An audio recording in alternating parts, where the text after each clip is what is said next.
చేయాలని కోరుకుంటున్నామన్నా. అది కలెక్టర్ ద్వారా మరి సీఎం ద్వారా మీరు రాష్ట్ర మంత్రివర్గం ద్వారా వికలాంగుల శాఖ వారి ద్వారా మాట్లాడి ఈ ఉమ్మడి రాష్ట్రంలో 4% రిజర్వేషన్ ఉన్న ఆర్థిక ఇబ్బందుల వలన ఈ ఖర్చులు భరించలేని పరిస్థితి. అప్పుడు రిటైర్ అయితే ఇంట్లో తల్లిదండ్రులు సరిగా చూడక ఇప్పుడే సరిగా చూస్తలేరు ఎంప్లాయీ ఉంటేనే. మరి పిల్లలు రిటైర్ అయిన తర్వాత మాట్లాడారు. ఎందుకంటే మన సంఘాలు ఏర్పడి ప్రతి ఒక్కరు అన్ని మండల కేంద్రం జిల్లా కేంద్రం విలేజ్ కేంద్రంలో అందరూ ప్రతి ఒక్కరు వికలాంగులు వచ్చే ప్రయత్నం చేయాలి. ఎందుకంటే పెద్ద ఎత్తున అవేర్నెస్ కలిగితే వాళ్ళ సమస్యలు వినడానికి వస్తుంది. అన్నగారు మన జిల్లాకి సెకండ్ మొన్న బండ్లో వెహికల్ వచ్చిన మళ్ళీ వస్తున్నారు. మన ఈరోజు చాలా సంతోషమైన వచ్చినందుకు. వీళ్ళ సమస్యలు కొంతమంది సమస్యలు ఉన్నాయి, ఎక్కడ చెప్పాలి, ఎవరు చెప్పాలి, ఏం చేయాలని చాలామంది సతమతం అవుతున్నారు. మీరు ధన్యవాదాలు మీరు అందరికి వచ్చినందుకు. ఇంకొకటి ఏంటంటే ఇక్కడ జిల్లాలో కొన్ని సమస్యలు ఉన్నాయంటే కొంతమందికి ఇక్కడ రాజకీయం కూడా ఎక్కువ ఉంది. ఎవరైనా ముందరికి వెళ్తుంటే అరే వాడేంద్రపై వీడేంద్ర అట్లా నడుస్తుంది. దాన్ని ఓపెన్ చేసాము. అయితే మళ్ళీ ఇప్పుడు ఏం చేసారు దాన్ని అంటే మేడం DWO మేడం గారు గతంతో ఇచ్చినటువంటి జీవో ప్రకారంగానే చేయంటే దాన్ని జీవో ప్రకారంగా చేయకుండా మళ్ళీ స్టేట్మెంట్ ఏం చేసిందంటే 3 నుంచి 10th వరకే అడ్మిషన్స్ అది ఇచ్చింది. మస్తుంది దానివల్ల ఖాళీ ఉంది, మస్తు ఖాళీ ఉంది. దానిలో ఆ తల్లి కన్న భూమి గొప్పదిగా అన్నట్టుగా మన తెలంగాణ రాష్ట్రం ఉన్నది. ఈనాడు తెలంగాణ రాష్ట్రము దినదినాభివృద్ధిగా సస్యశ్యామలంగా మారిపోతుంది. కానీ మన వికలాంగుల కోసము ఎన్ని జన్మల ఎన్ని నోముల పుణ్యము ఈనాడు కలిగింది. అది మన ముత్తినేని వీరన్న గారు మన చెంతకు వచ్చి మనల్ని ఈ విధంగా పరామర్శించి మనను ఇంకా ముందుకు సాగాలని ఆయన ప్రతి ఒక్క దానిపై ఇంట్లో చర్చించి ఏది ఎట్లయితుందని తెలుసుకోవడం చాలా నేను కృతజ్ఞత తెలుపుకుంటూ నాకు ఈ సదవకాశాన్ని ఇచ్చినందుకు నేను అభినందన చేస్తూ ఇంతతో ముగిస్తున్నాను. మహబూబ్నగర్ జిల్లా కాంగ్రెస్ పార్టీ వికలాంగుల విభాగంతో పాటు కాంగ్రెస్ పార్టీ వికలాంగుల విభాగం అనుబంధ సంఘాల ముఖ్య నాయకుల సమావేశానికి ఇచ్చేసిన నా తోటి వికలాంగ సోదర సోదరిమణులందరికీ కూడా హృదయపూర్వక నమస్కారాలు తెలియజేస్తూ, ఇలా తెలంగాణ రాష్ట్రంలో కాంగ్రెస్ పార్టీ ప్రభుత్వం అధికారంలోకి వచ్చిన తర్వాత వికలాంగుల పెద్దన్న, వికలాంగుల సంక్షేమ అభివృద్ధి ప్రదాత, వికలాంగుల సంరక్షకుడు గౌరవనీయులు రాష్ట్ర ముఖ్యమంత్రి వర్యులు రేవంత్ రెడ్డి గారు మన వికలాంగుల సంక్షేమ శాఖ మార్చులు మన పెద్దన్న, మన ఆత్మబంధువు అడ్డూరు లక్ష్మణ్ కుమార్ గారు వీళ్ళిద్దరి ఆధ్వర్యంలో, వీళ్ళిద్దరి సహకారంతో గత 2-2.5 సంవత్సరాల కాలంలో అనేక కార్యక్రమాలకి మనం శ్రీకారం చుట్టాం. అందులో ఒక్కొక్క కార్యక్రమానికి ఇలా మీ ముందు ఉంచే ప్రయత్నం చేస్తూ ఉన్నాం. మన గవర్నమెంట్ వచ్చిన తర్వాత తెలంగాణ రాష్ట్రంలో కోర్టు ఉద్యోగాల్లో 4% రిజర్వేషన్ ఇచ్చుకున్నాం.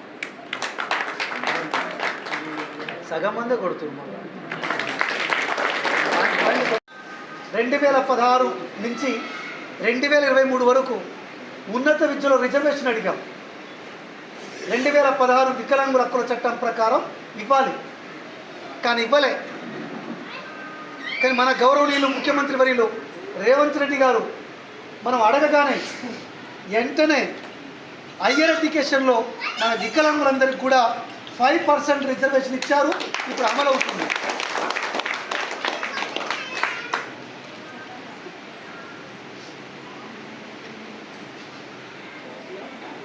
రిక్రూట్మెంట్లు జరగాలి, పోటీ పరీక్షల్లో మనం నెగ్గాలి. కానీ ప్రైవేట్ సెక్టార్లో కానీ, అవుట్సోర్సింగ్లో కానీ, కాంట్రాక్ట్ విధానంలో కానీ మన వికలాంగులకు ఉద్యోగాలు రావాలంటే ఒక జాబ్ పోర్టల్ ఉండాలని ఒక బలమైన సంకల్పంతో మనం ఈ రాష్ట్ర ప్రభుత్వంలో మన ముఖ్యమంత్రి రేవంత్ రెడ్డి గారి ఆధ్వర్యంలో, మనము అడ్డూరు లక్ష్మణ్ కుమార్ గారి ఆధ్వర్యంలో ఒక జాబ్ పోర్టల్ కూడా ఏర్పాటు చేసుకొని 100 మంది వికలాంగులు వివిధ రూపాల్లో ఇవాళ ఉద్యోగాలు పొందడానికి మన ప్రభుత్వం కారణమైందన్న విషయాన్ని మీ అందరికీ తెలియజేస్తా ఉన్నాను.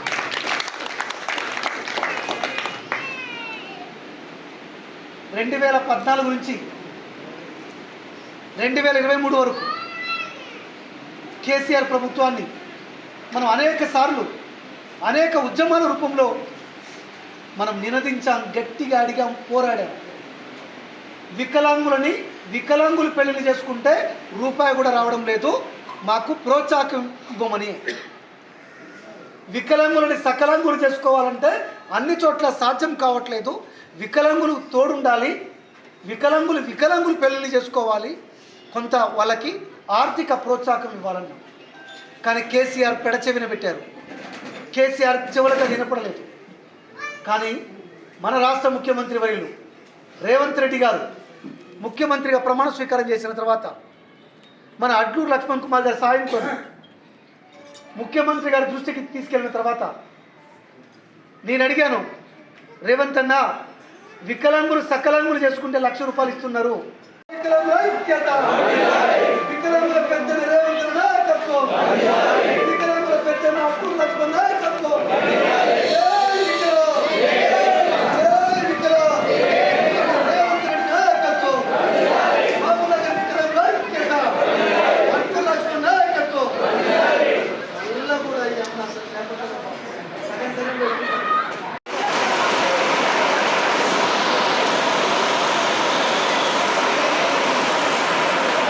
ఈరోజు మహబూబ్ నగర్ కాంగ్రెస్ పార్టీ వికలాంగుల విభాగము దాని అనుబంధ సంఘాల కార్యవర్గ సమావేశం జరిగింది. వికలాంగుల చెంతకు వీరయ్య 2 అనే ప్రోగ్రాంతో రాష్ట్ర వ్యాప్తంగా ప్రత్యేక గ్రీవెన్స్లు ఏర్పాటు చేయడం జరుగుతుంది. దానితో పాటు ఇప్పుడు ఎస్ఐఆర్ ప్రోగ్రాము మీద వికలాంగుల ఓట్ల నమోదు తొలగింపు మీద మా వికలాంగుల సంఘాల నాయకులకి అవగాహన కార్యక్రమం కూడా చేపట్టడం జరిగింది. ఇక్కడ రాష్ట్ర ప్రభుత్వం ఏర్పడ్డ కానుంచి ప్రత్యేకించి కేసీఆర్ కాలంలో వికలాంగులకు ఏమన్యాయం జరిగింది, రేవంత్ అన్న ముఖ్యమంత్రి అయిన తర్వాత ఎలాంటి సంక్షేమ కార్యక్రమం జరిగింది అనేది కూడా వివరించడంతో పాటు ఒక అభినందనలు కూడా ముఖ్యమంత్రి గారికి తెలియజేసే ప్రోగ్రాంని చేపట్టడం జరిగింది. ఇక్కడ మహబూబ్నగర్ జిల్లా వికలాంగులు చాలా పెద్ద ఎత్తున ఇక్కడికి రావడం జరిగింది. అలానే వికలాంగుల గ్రీవెన్స్లో కూడా దాదాపు ఒక 80 మంది వికలాంగులు ఇలా వాళ్ళ రకరకాల సమస్యలు విన్నవించుకోవడం జరిగింది.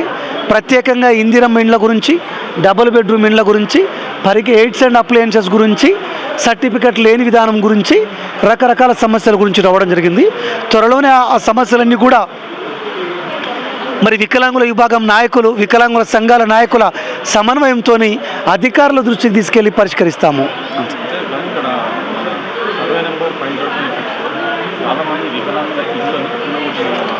అది యాక్చువల్గా నేను లాస్ట్ టైం వచ్చినప్పుడు నేను కలెక్టర్ గారికి దాని మీద రివ్యూ చేయమని చెప్పాను. రేపు మార్నింగ్ అవకాశం ఉంటే కలెక్టర్ గారిని కలిసి వెళ్తాను. ఎక్కడైతే వికలాంగుల ఇండ్లు కూలగొట్టారో వాటన్నిటి మీద పునఃసమీక్ష చేసి అర్హులైన వికలాంగులందరికీ కూడా మళ్ళీ కేటాయింపులు చేసి మళ్ళీ డబుల్ బెడ్రూమ్ ఇండ్లు కట్టించే విధంగా ప్రయత్నం చేస్తాను ఖచ్చితంగా. లేదు నేను అధికారిని కాను, నేను వికలాంగుల పక్షాల నాయకుడిని కాబట్టి 100% అది కంప్లీట్ అయ్యే వరకు నేను ఒత్తిడి చేస్తాను ఖచ్చితంగా.